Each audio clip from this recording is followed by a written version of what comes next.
This is my industry roles PowerPoint on the 3 roles that I believe currently attain to my current perceived market.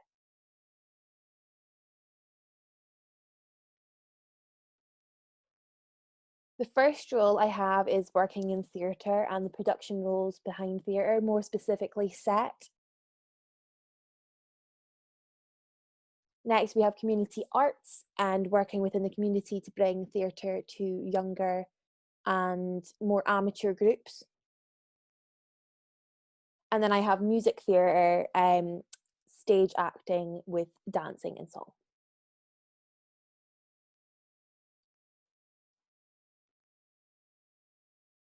First, these are the things that I considered when choosing these 3 roles. I thought about the skills that I currently have that allow this role to fit into my perceived market and allow these roles to be in my immediate ability to do. I thought about the rate of pay and fee and whether or not I could afford if there was a fee to getting to this state, or how much I would be paid. I thought about what is expected me in terms of conduct, commitment, and hours of work. Um, the experience I'll need to gain to ensure that I consistently land these roles, the qualifications required, and ways that I can self promote currently and ensure that I get employment within these roles.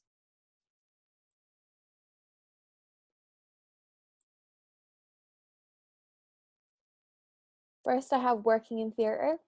I run my own art business, which means that I've got to stay organised and work within short time constraints, as well as working with other people and having the ability to speak to them.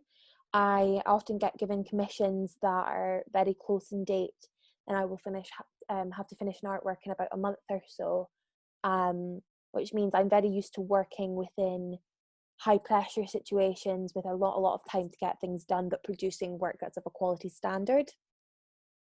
I also have talents in painting, in sewing, which really help me when building or designing set, as I understand how things may come together and that it's not always as easy as putting something down on paper. Starting salaries for set designers start between £15,000 and £20,000. I am expected to be committed to my craft and produce high quality work that fit the client's needs and be understanding of what those needs are, whilst knowing that there will be times that I will have to work alone and use my own skills, but also times where I'll have to work within a team and have good communications between myself and my peers.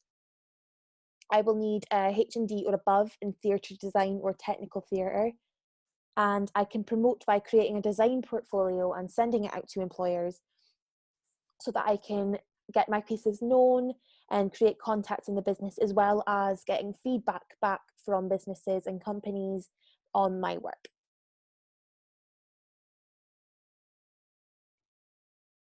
Next, we have the community arts.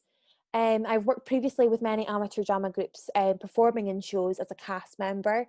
I've been doing that since I was very young, so I understand what is like to be in one of those groups.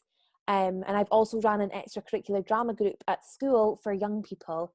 I have a very strong understanding of both aspects of community arts, both performing and being taught and led by someone, and also doing the leading. So I understand what many people might want from a group and from a leader, and what I would want from a group from a leader. Jobs with community arts tend to be on a volunteer only basis. So I wouldn't be being paid for this, and I might often be putting out my own money into it. I'd be expected to volunteer a couple hours on maybe 1 or 2 nights a week, as this is when community arts groups tend to rehearse. I'd also have to volunteer on dress or tech rehearsals and show nights just to ensure that everything goes smoothly. I'm a PVG for potentially working with children or vulnerable young people, as there a lot of amateur theatre groups tend to be for younger people. Would of course not be necessary if I was working with older people. An ACT qualification is good, but it's not necessary, as a lot of these, as I said, are usually amateur, and I would not need the professional credits to get involved. However, it would help me.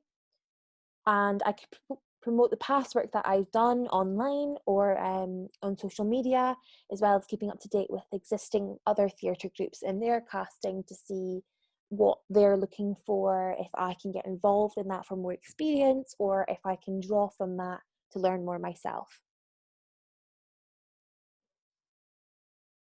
Lastly, we have musical theatre. I believe I'm a talented singer and I've studied music for many years. I've got a very strong understanding of sheet music and I can sight read very basic pieces. I've also practiced dance for many years and studied it up until a national five level. I've been dancing since I was 2 years old, and I'd like to believe that I have strong skill in both dancing and singing, which is something that is usually very needed when it comes to musical theatre. Pay deviates between performances and companies based on the size of the theatre, how big your role is, how much you also do for the company. For example, if I were a dance captain or an understudy, I'm expected to keep myself safe and healthy. That means within body and voice. I should always be on time and ready to work, practicing at home, learning my lines, and becoming prepared and knowledgeable on the pieces that I am performing. A degree in acting and performance or in musical theatre would also be very helpful. Again, not necessary as it's based on usually talent and who you know, but it's probably best to get a degree. And I can upload on social media and grab the attention of talent scouts and keep track of casting calls that are in my area just to know what's happening. And done. That was good. Was it?